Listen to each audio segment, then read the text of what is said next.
Alors, avant de parler de l'enquête, effectivement, j'ai fait une enquête pour l'USH en 2018 où j'ai croisé à peu près physiquement plus de 100 bailleurs sociaux dans des ateliers un peu de partout en France, et puis mené une enquête qualitative, et quantitative, ce qui nous a donné une très bonne vision de ce qui se passait aujourd'hui. La question, c'était le contexte bâtiment et logement connectés en France, où est-ce qu'on en est aujourd'hui dans le monde du logement social. Ce que je voudrais, c'est vous parler avant tout de ce qui se passe en ce moment dans le logement social, et à travers ces slides que j'ai faits, qui n'a rien à voir avec cette enquête, c'est vous faire comprendre un petit peu, parce que je connais bien le monde du logement social, ce qui est en train de se faire. Vous avez les différentes grandes missions ou fonctions réganiennes qu'on retrouve chez un bailleur social, autour de la transformation numérique. Parce qu'il faut comprendre ça, ce contexte-là. La vision du bâtiment et logement connecté, elle ne se comprend que quand on a un petit peu la vision qui est un peu plus large. Voilà. Les directions générales aujourd'hui, elles sont en train de comprendre, comme n'importe quel organisme, qu'il y a une mutation numérique sur laquelle il va falloir que les organismes changent. Cette mutation numérique, elle est en particulier complètement boostée par la loi Elan. Pour ceux qui ont entendu ou pas entendu parler de la loi Elan, elle dit en gros, je vais la résumer sur un seul sujet, parce qu'il y en a plein de sujets, c'est il y a 740 organismes en France aujourd'hui, dans un horizon de 3-4 ans, il n'y en aura plus que 300. Ce qui veut dire qu'on est dans un jeu de fusion, acquisition, revente des organismes entre eux, et ça bouleverse profondément le champ des organismes et des organisations. Et quand on fait ça et qu'on est directeur général, on se pose la question de savoir, dans ces fusions, acquisitions, regroupements, comment le numérique et l'innovation numérique, elle doit rentrer en jeu, et comment est-ce qu'on repense un petit peu les modèles. Premier élément, avec des éléments très clairs, qu'il faut faire de l'optimisation financière. D'accord ? On est en train de parler aujourd'hui d'attractivité vis-à-vis des clients dans le monde du logement social, et on est en train de parler, deuxièmement, d'efficience économique. D'accord ? Moi, je viens du monde du privé, et c'est vrai que c'était nouveau. Deuxièmement, il faut comprendre qu'on a des systèmes informatiques, là je vais être clair, qui sont de l'ancienne garde. On est dans l'archaïsme le plus total dans le monde du logement social au niveau des ERP en particulier. D'accord ? Je ne sais pas s'il y a un éditeur de ERP ici. Je ne fais pas beaucoup de cadeaux en la matière parce qu'il ne faut pas faire de cadeaux. C'est des gens qui ont vécu sur le fait qu'on est dans des mondes clos. Et donc, ils ont complètement ficelé les acteurs du logement social. L'ERP, c'est quand même la tête pensante du système d'information. Et aujourd'hui, on a des organismes qui sont très en mal autour de ça. Ce qui fait que dans la gestion patrimoniale, un organisme de logement social, un bailleur, il a un patrimoine important. Alors, ça veut dire que quand on va raisonner, quand vous allez regarder les solutions techniques, on peut les regarder dans le neuf, dans le monde du logement social, c'est très clair qu'il faudra les regarder aussi dans l'existant. L'existant est plus important, encore une fois, que le neuf. Et l'enjeu est dans l'existant. Et bien, tous sont en train de se poser de savoir comment est-ce qu'ils vont gérer leurs données. Aujourd'hui, j'accompagne des bailleurs, par exemple un bailleur Arcade, qui est le 4e bailleur social français, sur sa stratégie patrimoniale, où on est en train de faire quasiment une stratégie de jeu de go, d'encercler le RP historique et monter tout un écosystème d'information dans l'organisme pour pouvoir interconnecter l'ensemble des outils métiers de l'organisme. Et ça, c'est fondamental.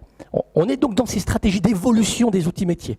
Alors, ça va plus ou moins vite selon les organismes. Relations clients et communication.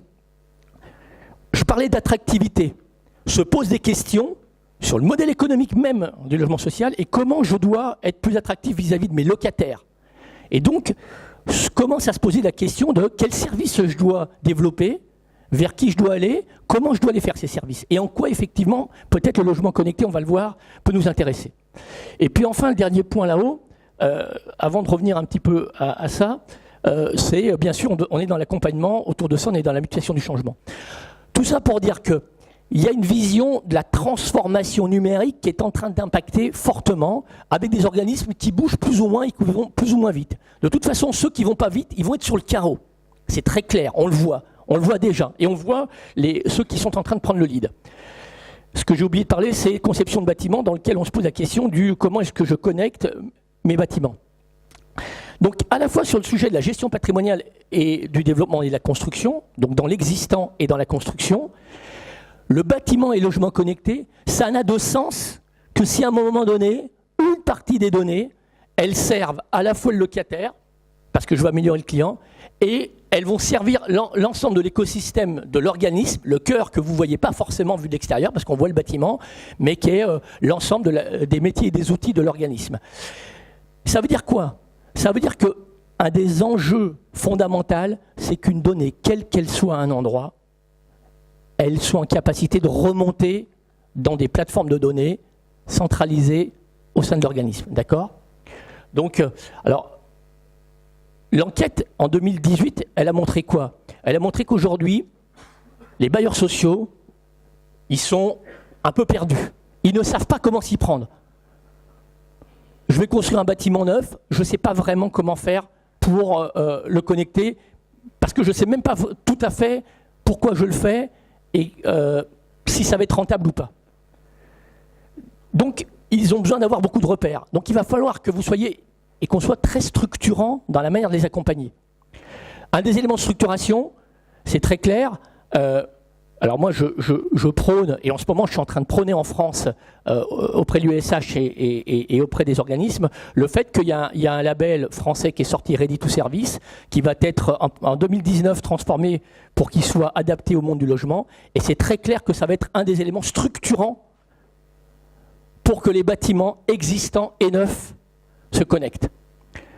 Je pense que dans 1 an, dans 2 ans, tous les projets dans le monde du logement social, la condition et le prérequis, ça sera de dire, est-ce que la solution que tu es en train de m'amener, quelle que soit la solution, ton IoT ou pas, ta machine à laver connectée, ta caméra, est-ce qu'elle est dans une architecture générale qui est R2S? Parce que ce que j'ai compris qu'un mot, moi je suis bailleur, je suis peut-être pas bien malin, mais j'ai compris ça, c'est que le R2S me garantit que mes données, elles vont remonter dans mon écosystème plus haut. Et c'est ce qui m'intéresse, c'est dans ma stratégie numérique. D'accord?